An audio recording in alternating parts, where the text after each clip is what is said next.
До вложителите в Корпоративна търговска банка. От 4 декември 2014 Фондът за гарантиране на влоговете в банките изплаща изцяло гарантираните влогове до 196 000 лева на вложителите в КТБ. Вложителите ще получат гарантираните суми по влоговете си чрез клоновата мрежа на 9 банки в страната.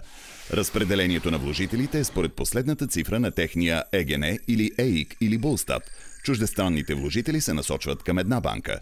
Завършващите на 0 – банка ДСК, 1 – Обединена българска банка, 2 – Юробанк, 3 – Райфайзенбанк, 4 – Алианс банк, 5 – Уникредит Булбанк, 6 – Уникредит Булбанк, 7 – Централна кооперативна банка, 8 – Сибанк, 9 – Първа инвестиционна банка, която ще обслужва и чуждестранните вложители.